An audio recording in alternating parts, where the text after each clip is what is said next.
मंच पर आसीन आदर और सम्मान के योग्य सीएल मीणा जी और हमारे देश के असली हीरो कमांडो सुरेंद्र सिंह जी। देखिए, मैंने अपने जीवन काल में जो राजनीति मेरा सफर है, मेरे दादा बीजेपी के फाउंडर मेंबर है नारायण सिंह केसरी, 100 साल की उम्र हो गई उनकी, 2 बार राज्यसभा सांसद रह चुके हैं और अटल अडवाणी जी, जोशी जी के साथ काम कर चुके हैं। मोदी जी जब फोन पर उनसे बात करते हैं, हालचाल पूछते हैं तो हमें बड़ा अच्छा लगता है। मैं सुरेंद्र कुमार कमांडो जी को बहुत अच्छी तरह जानता हूं और वो एक फौजी रहे हैं, तो इसीलिए डिसिप्लिन में काम करते हैं, डिसिप्लिन चाहते हैं, डिसिप्लिन देखना चाहते हैं। और ये आज यहां भारतीय जनता पार्टी के प्रदेश कार्यालय में अपनी फौज तैयार कर रहे हैं। ये आज आपकी इंडियन आर्मी की ट्रेनिंग हो रही है। भाई साहब ने कहा कि 3 मिनट, क्योंकि 3 मिनट में बात कभी कुछ होती नहीं है, अभी परिचय चल रहा है आपको, और आपको यहाँ इस मंच पर खड़े होने के लिए, बोलने के लिए बड़े बड़े लोग तरसते हैं और ये अवसर सीएल मीणा जी और कमांडो साहब आपको प्रदान कर रहे हैं। ये बहुत बड़ी बात है और उससे भी बड़ी बात यह है कि आप कितने भोले भाले हैं। आदिवासी समाज, एसटी समाज जो दिल्ली प्रदेश में मीणा जी और सुरेंद्र कुमार जी के नेतृत्व में खड़ा हो गया है, ये उससे भी बड़ी बात है। और शुरू में कहते हैं भारत माता की जय जय। ऊपर गगन विशाल, नीचे गहरा पाताल, बीच में धरती, वाह मेरे मालिक तूने किया कमाल। और देख देख हम करें अचंबा, नजर ना आता एक खंबा, अंतरिक्ष में उड़ रही हमारी धरती माता। और अब ये जो वक्फ बिल के बारे में बात हो रही है, ऐसे ही 3 तलाक के बारे में बात हुई थी। 3 तलाक और वक्फ ये दोनों बराबर है, कम नहीं है। ये भारत के लिए बहुत बड़ा नासूर था और ये नासूर, ये बीज किसने बोया? जिसके कांग्रेस पार्टी की देन है। और सबसे बड़ा उदाहरण हमारे बीच में बैठे हैं कमांडो सुरेंद्र सिंह, इनको भी कांग्रेस पार्टी ने बख्शा नहीं है। ये वो कमांडो है जिसने आतंकवादियों से लोहा लिया और इनके शरीर में भी लोहा गया। लोहा कौन सा होता है? AK-47 से गोली निकलती है और सामने से वार करती है तो हमारे सीने में घुसती है, वो सीने में, इनके शरीर में गोलियां लगी हुई हैं। उस समय कांग्रेस की सरकार थी, भारत सरकार में, दिल्ली में, और इनके साथ जो अन्याय हुआ है ये सब आप लोग नहीं जानते, हम जानते हैं, हमने देखा है। AK एंटनी को भी जवाब देना पड़ा था और सरदार मनमोहन सिंह को भी जवाब देना पड़ता। यही वही भारतीय जनता पार्टी है जिसका नारा था सबका साथ और सबका विकास और सबका विश्वास।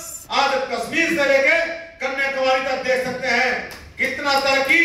और मैं ये कहता हूं कि सबसे ज्यादा मुस्लिम समाज की तरक्की मोदी शासन में हो रही है।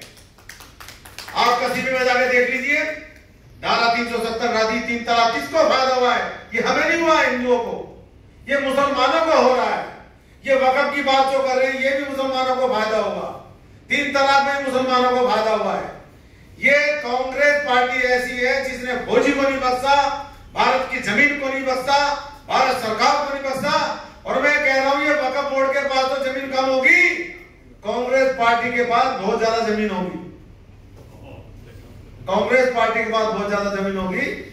और भाइयों, आदेश है, मैं अपना परिचय भी दे दूं। मेरा नाम लक्ष्मण कुमार इंदौरिया है।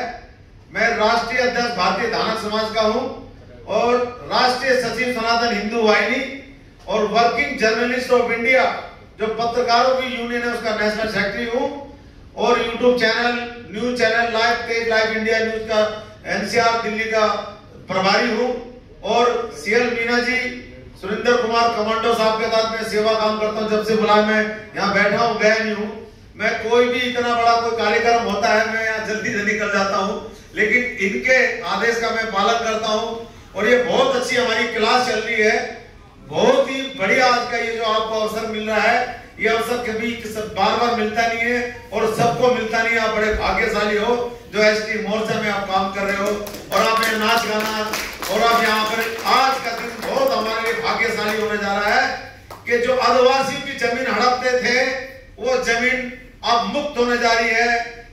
हो कोई भी भाषा भाषी, हो कोई भी प्रांत के वासी, सबसे पहले वो भारतवासी। तो इसलिए आपको भारत की चिंता करनी पड़ेगी, भारतीय जनता पार्टी की चिंता करनी पड़ेगी, भारत के प्रधानमंत्री नरेंद्र मोदी की चिंता करनी। जय हिंद, जय भारत। मुझे सुबह पता नहीं था मैं बर्थडे की। हमारे राष्ट्रीय अध्यक्ष मुझे फोन किया, मीना जी हैप्पी बर्थडे, आपका बर्थडे आज, मैं आपको मुबारकबाद दूंगा। ऐसा मुझे पता ही नहीं बर्थडे भी है। जय श्री राम। मुझे तो ये प्रोग्राम था कि आज के हमें प्रोग्राम में जो वक्फ बोर्ड का जो बिल पास हुआ है उसके लिए हमारे सारे प्रदेश के जिले के सारे मंडल में पदाधिकारी के लिए मैंने मैसेज किया था। मैंने खुद ही फोन किया, पेपर बिल पास हो गया है। अनुसूचित जनजाति जितनी प्रॉपर्टी थी पहले उन लोगों ने जो कब्जा किया और आने वाले भविष्य के लिए बच्चों के लिए हमारे देश के यशस्वी प्रधानमंत्री मोदी जी ने वह काम किया जो 70 साल से आदिवासी समाज के लिए किसी ने भी इतना बड़ा काम नहीं किया। क्यों मुझे पता है, हम लोग गरीब थे, दलित थे, इस तरह के लोग गरीब थे, कौन पूछता था। दिल्ली में देखो ना, आप लोगों ने देखा होगा हमारे अनुसूचित जनजाति मोर्चा नहीं था, एसटी मोर्चा नहीं था। जैसे हमारे राष्ट्रीय अध्यक्ष जी आए, समीर जी खुद दिल्ली के अंदर कम से कम गुप्ता जी के टाइम के जो अध्यक्ष थे उनसे भी 10 बार का होगा, और हमारे वीर सतीश जी भी राष्ट्रीय संगठन मंत्री थे, वे भी 10 बार आए। अध्यक्ष जी कहने पर पहली बार ये मोर्चा बना, मैं उनको बहुत बहुत धन्यवाद देता हूं जो हमारे मोर्चा खड़ा करने में उनका संपूर्ण समय हमारे लिए सुबह शाम मुझे कहते नहीं बना, तो मैं कहता ना वैसा भी नहीं बना है। ऐसे राष्ट्रीय अध्यक्ष हमारे, मैं उनको कोटि कोटि नमन करता हूं जो आज हमें सेंटर में बैठे हैं।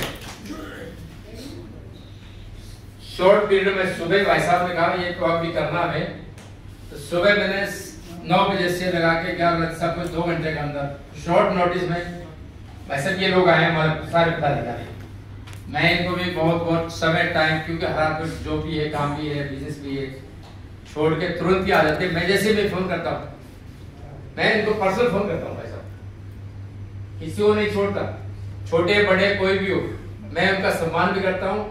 और ये मेरा परिवार है, ये परिवार इतना बड़ा हो चुका है दिल्ली के अंदर।